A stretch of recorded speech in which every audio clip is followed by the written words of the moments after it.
Howdy, this is Lemmy with RevZilla, here to talk to you today about how to adjust your motorcycle chain. Now if you're watching this video, my guess is that you probably need a little bit of help adjusting your motorcycle chain. And I think it's fantastic that you're here watching this video trying to learn that skill. Adjusting your motorcycle chain is regularly scheduled maintenance, something that has to be done pretty frequently if you have a chain final drive on your motorcycle.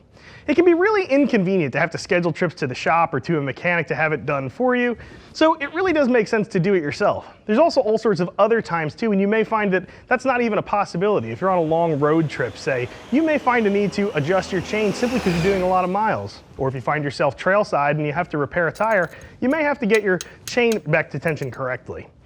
Now we're working on our House CRF 450R here, as you can see. Now this may be similar to your motorcycle, it could also be significantly different. For instance, this bike is equipped with a set of push-style axle block adjusters. That may be exactly like what's on your bike, it could also be totally different. But I still think you're gonna find this video helpful even if your bike doesn't look exactly like ours, because we're gonna get you filled in on the general theory of why we're doing this. Effectively, what we're doing is we're taking the whole wheel and tire assembly and sliding it backwards with the axle. And the idea is to restore some of the lost chain tension here. You can see how sloppy this chain is. And the reason that's happened is because the chain actually wears as you use it. The rollers and the pins and the bushings tend to wear out over time, and the chain appears to stretch. It grows a little bit longer. By sliding that wheel and tire backwards, we can restore some of that lost tension to the chain once again. Now doing this job is not very difficult. I'm going to call it one beard in our beard scale of difficulty. Once you know the theory and you've done it once or twice before, this is an absolute cakewalk. You'll be able to do it in your sleep. You're going to need a couple of tools. Most of them will be in your toolbox, but there might be a couple of odd ducks that you may or may not have that you're going to need to source before you start the job. While you don't need a lift, you will need a way to get your rear wheel up in the air. You can see we're using a dirt bike stand here, but you may use another method. You may find a paddock stand or a bike jack or even just a couple of chocks of wood in order to raise your rear wheel. It'll make adjusting the chain tension much easier. You'll also need probably a pretty big wrench in order to loosen up your axle nut. You can see we've got a 32mm one up here. It's a big wrench that not everybody has in their toolbox, so make sure you can get one before you attack this job. The final item too that I would say qualifies as special equipment are some measuring devices. You may need at least a ruler, and you might need something too like a dial caliper in order to take into account some measurements of some of the friction devices on the motorcycle we're going to get to in just a little bit. Alrighty, before we get started actually turning the wrenches here, we need to inspect a few things and kind of talk about some stuff just so you guys have a good groundwork laid out here. So you're going to notice that, again, I have this thing up on that dirt bike stand like we talked about. Now the reason I'm doing that is because on this particular motorcycle, chain slack gets checked with the swing arm unloaded in addition to adjusting the chain itself. All of that gets done with the rear wheel in the air. Now that may not be exactly the same for your motorcycle. This is the time you're going to want to check out either your owner's manual or your factory service manual in order to get that information. There are plenty of bikes out there that actually want the slack checked with the bike on the side stand. So what that means is you may find yourself kind of putting the bike up in the air to adjust and then putting it back down in order to check your slack. And you may have to do that several times. It can be a little bit unwieldy. As you get better at it though, you'll probably have to do that fewer and fewer times. But just know that it's not necessary to have the bike up the entire time. That's really a bike by bike sort of a basis. So we're also going to be starting things out here too, assuming that your chain is already cleaned and lubricated. There's a number of things you can check as far as wear is concerned with the chain and the sprockets itself. We actually covered a lot of that in our chain and sprocket lubrication and cleaning video. You can click your info button if you want to check that video out if you're not familiar with how that process goes. But we're going to continue along with this video assuming you've already checked out the condition of your chain and sprockets. They are clean, they are lubricated, and they're ready to rock and roll. Now the chain and sprockets aren't the only items you need to check insofar as wear. You also want to check out any friction items that may be on your motorcycle. And I say may be here because you may have some, all, or none of the following items. This CRF is loaded up pretty heavily with some friction items, specifically because this is a long wheel travel motorcycle. So if you check this thing out, you'll notice we have an upper roller up here, we have a lower roller, we have an upper slider, we have a lower slider, and we have a chain guide. All of these are friction wear items that do need to be checked. Now there's specifications for all of these. I've measured, say, the diameter of our rollers. I've measured the depth where the chain is riding in these sliders. The reason we need to do this is because these protect vital motorcycle parts and pieces. You can see right underneath this chain here is the aluminum swing arm, a very delicate piece. If it turns out these are out of spec, we have a big problem. As I'd mentioned though, I've checked these. These are all within specification, and we're going to return these pieces back to service. Now the final item we need to examine here is actually the chain slack itself. So you can see we've got quite a bit of slack here. Honda calls for this to be measured between the countershaft and the wheel sprockets. We're gonna go halfway between there in the upper run of chain, just like Honda recommends. And what we're gonna do is actually check the deflection, and that's the difference between the downward and upward movement. Now on this particular bike, you can see that the downward level of movement's actually stopped by the swing arm itself. That's totally normal. However, if you have a bike, say a street bike with an unsupported upper run of chain, you may find yourself needing to measure sort of floating in the air at the lower point of the chain and then at the upper point of the chain too. Usually I try and use the center of one of the pins as a reference point. So if we throw our ruler up here, we can come about halfway off of this thing. We're halfway between the sprockets right now, and as I lift that up, you'll notice we're pushing 2 3/4 or so here worth of slack. That's well over Honda's 1 3/8 allowance. So what we're gonna do is adjust this back down to get it back into spec. Let's break out the wrenches. All right, the first wrenchy task you need to perform is loosening up that axle nut. The axle nut's the big honking one on the end of the swing arm. You need to throw your wrench on there so you can free that thing up. Be free, little axle nut, be free.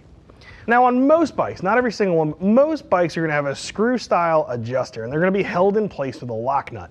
So what you need to do is basically hold the adjuster in place of the wrench as you back the lock nut off. Once the jam nut is backed off, what you can do there is adjust the entire assembly back in order to give you the room for adjustment that you need. So check this out here. Again, I'm gonna take my wrench, I'm gonna hang on to the adjuster head, loosen up my lock nut here. You can see that thing just starting to walk off. Loosen it up just a little bit at a time. And once you get it loose, you can dial the adjuster back, and from here, you should be able to dial in your adjuster to give you the slack you need. You'll see this thing moving in, and obviously this axle now has room to move. Now, of course, there's 2 of these on the motorcycle. You need to repeat this process on the other side. Loosen up that jam nut. Once you do that, move the jam nut down a little bit onto the adjuster, and then slide the adjuster in just a little bit, again, to increase the amount of room you have to make your adjustment.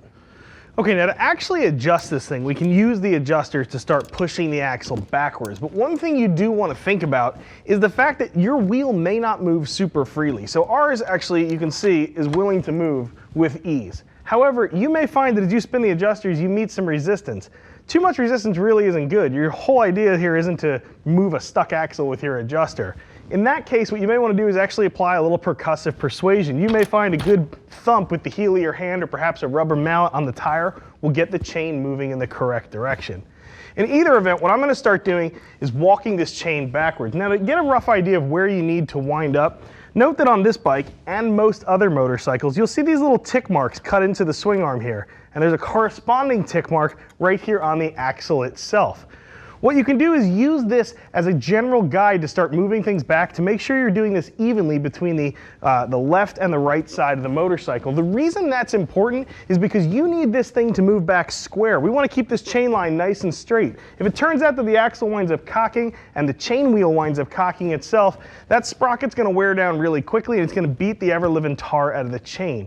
In order to minimize that, we're going to start moving this thing back just a little bit at a time. So I'm going to move my adjuster back here till it kisses the axle block itself. And then what I can do is if you look very carefully here, you'll notice as I loosen this up, you're going to see that axle start to move backwards. Now I don't like to go too far on one side. Like I mentioned, what you do on one side of the bike, you want to do equally on the other side. It doesn't make a bunch of sense to adjust one side super duper far and then try and make it up on the other side. It won't work. You'll be way off. You'll spend a while chasing your tail. Instead, make little adjustments on one side and back over to the other. Kind of bounce back and forth side to side. And I think you're going to find it's pretty easy to get your chain adjusted up pretty easily. Once you feel like you're in the ballpark with your chain slack, snug down your axle nut. Keep an eyeball on it really carefully to make sure it doesn't cock. There are some bikes where as you start to snug down the axle nut, you'll see the axle start to walk either fore or aft. That's no good. You want to keep that thing right where it was. You're not achieving final torque here. You just want to keep it from moving around anywhere. Once you've got that thing locked up a little bit, it's then time to make the final adjustment there on your chain slack, kind of home in on making sure the slack adjustment is correct. So I'm going to pick up my ruler again here, come back over here. Now you'll notice right now, when we started, this chain was laying on the swing arm. We actually couldn't get our full range of deflection because I couldn't go down anywhere. So now that this thing is picked up a little bit with correct tension on it, what I'm going to do to get my deflection is actually start by pushing down and then measure the difference between all the way down and all the way up. So let's see if we can take a peek at this and make it something we can understand. So I'm actually going to use this pin, and I'm going to use the center of this pin as my guide point. So I'm going to hold my ruler up to this puppy, and again, I can't really measure off the swing arm now because I can't even get the chain down to the swing arm. So what I'm going to do is I'm actually going to press the chain down, and I'm going to kind of actually let the ruler float a little bit in order to get my measurement. But I'm coming to the middle of this pin here. So I'm going to come all the way down, establish my 0 in the center of that pin, and holding that ruler kind of steady, I'm then going to lift up here. And if you notice, that pin, if you come across here, is right at that 1 3/8 mark. So I've gotten right to the outside of Honda's spec here. And again, I said I wanted to do that because I'm a fairly heavy rider. I want to give this swing arm a chance to move as much as it needs to without necessarily stressing out that chain. Now, a couple of items of note here. You just watched me do this, and I got this thing dialed in really quick, one-shot deal. I've done this before, and we also have the magic of editing to make that happen. It's not abnormal at all where you might find yourself checking this and kind of homing in on that final adjustment. It might take you a couple tries. Now, this is where this gets a little bit hairy, especially for those of you who have to check this on the side stand. You may find yourself putting the bike up and down a couple times to get the right slack measurement on there. That is completely and utterly normal. Once you have homed in on that correct slack adjustment, it's time to put the final torque to the axle nut.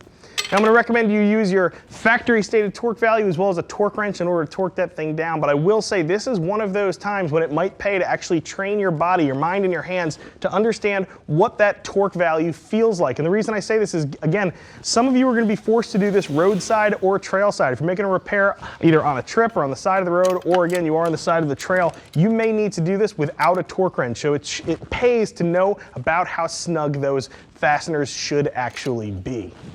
Once you've got that locked up, we need to move on to the final step, which is checking the alignment. You need to make sure that your wheel is perfectly perpendicular to the swing arm. So we're going to use a Motion Pro chain alignment tool in order to do that. Really easy to use, slips right over the sprocket. We're going to snug that puppy down. It's going to allow us to double check the chain line and make sure everything is nice and straight here. We're basically using this tool to confirm what the hash marks on the swing arm and on the axle itself have told us, that this is nice and square, everything's going to be running nicely, and we're going to give this chain a chance at a nice long life. Now, if you do find yourself misaligned, you're going to have to back up. You're going to have to loosen up your axle nut, kind of redo the whole thing. Start with your slack because that's the more gross adjustment, and then double check your alignment. That's the finer adjustment. Again, you may have to do this several times. I know I'm introducing another factor into the mix for you here, but just keep in mind when you're doing this, you're kind of juggling both of those things at the same time. So we're good and straight here. I'm going to pop this off here. The final thing I'm going to need to do is start locking up my adjusters. Now, I have a way I like to do this. I'm going to show it to you really quickly. What you're going to do is you're going to back your adjuster out all the way. So we're just going to slide that thing out, and we're going to get it just a little bit snug up against the adjuster block. So I'm going to give it just the barest hint of a turn to get it snug. From there, I'm going to just by finger roll that adjuster lock nut all the way in. I'm going to hold the adjuster in place, and then I'm just going to lift that jam nut, and you're just putting the littlest bit of torque in there. It's not too crazy. You're not going to be able to get any type of tool in there, most likely, in order to establish a torque value. Again, you're just snugging things up there to keep things from moving while you're riding. Now remember, of course, there's one of these on the other side of the bike. You need to repeat the process over on the other side. So you've seen how simple it is to adjust a chain on a motorcycle. If you dug this video, click that subscribe button and you can see all sorts of cool content we're rolling out here, whether it's bike reviews or maintenance videos like this one. Of course, if you're thirsting for a little bit more knowledge, we can help you in that arena as well. Head on over to Common Tread. I've written a couple of articles on both chains and sprockets as well as other methods of final drive on motorcycles. Keep in mind too, if you want to spend a little bit more time in the garage and kind of hang out there with your best bud, you can always check out our other bike maintenance videos. Cruise on over to our how-to playlist. I'm Lemmy, and I'm out of here.